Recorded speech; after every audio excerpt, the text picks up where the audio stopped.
All right, Coach, you dropped this basketball game by 3 points, and honestly, it looked like things were over. It was a 13-point game, 2:47 to go in the contest, and certainly looked like they were in a spot where they potentially could have run away with some things, but you guys were able to make a surge into that one.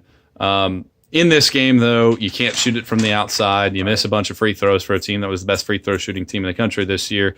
How do you sum this one up?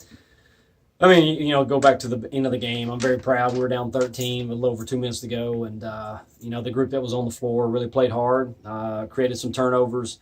JB advanced the ball a couple different times. And I thought our kids did a really good job listening in the timeout and doing what we wanted them to do and getting some turnovers and then going down and converting and scoring. And to get it back to a 1-point game to where, we put them at the free throw line, we know we're going to have an opportunity to either tie it with a 2 or tie it with a 3 or even take the lead if they miss both free throws. So very proud of that group that was on the floor toward the end and their effort. Sometimes it's a little too late, and I think it was certainly there. But, to start the game, we get down 11-0. You just remember that first quarter. Shots are in, they're popping out. We just couldn't get one to fall. I think it was a 5:40 on the clock before we'd even scored a point. And that's kind of how the game started. You can't spot Anderson 11 points on your home floor to start the game and expect to come back. And we did come back. We're down 2 at the half. But we're just not shooting the ball in our home field facility well like we did last year. We're 4 of 23 from the 3. Like I said, we missed those 8 free throws, and we're the number 1 free throw shooting team percentage-wise in the country. And so I think it caught up with us tonight by not being able to shoot the outside ball and then certainly converting at the free throw line. At the other end of the floor, you mixed and matched defenses. You went man at times, you went zone at times.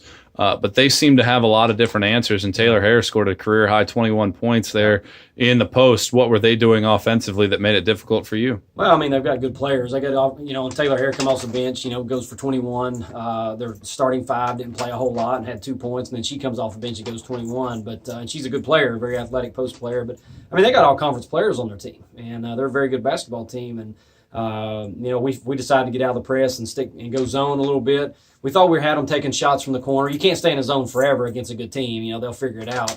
Once they started figuring it out, we tried to go back man, try to press a little bit.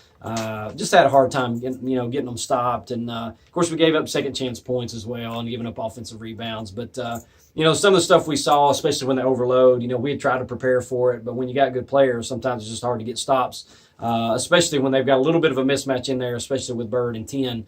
With them trying to high-low it and stuff and just throw it into her. But, credit to Anderson. They're a good team right now. They're the class of the league because they're winning all their close games, and we know how that feels. You're in these close games and somehow know you're pulling it out. So right now they're certainly doing that, and they deserve where they're at, to be where they're at. From an offensive perspective, you kind of hit on it. Only 4 players right now it seems like you can really rely upon to consistently give you points. Right now, are you trying to get other players on the floor that can give you points, or do you want that high energy from that group? I mean, we're trying to figure it out. Obviously we're just a little bit different right now.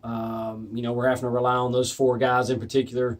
Obviously we're having to rely on Harris for scoring. We're having to rely on, Kayla for rebounding and things like that. But, we need help. You got to help those guys out. And we got 6 points from the bench tonight. Not that they play a ton, but I mean, when you add up all the minutes, there's a lot of minutes there that our bench is in there playing, and they played about the same in terms of how many they played. They got, 7 players play, not even that, 6 players play double-figure minutes, and so they had to keep their players on the floor. We're all kind of like that in some degree, but it's nice when you can go to that bench and still have production. We had it against Catawba in the second quarter the other day. Tonight wasn't so much.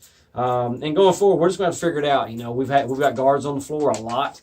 When we're playing guards that don't know how to run the 4 and the 5, it kind of just takes us out of our offense and what we can run. So hands are kind of tied a little bit, and that's back on me. I've got to figure out what we're going to do if we're going to play so many guards, or we're going to have to develop a 5 that can come in and give us good minutes at that 5 spot so that we can run our stuff.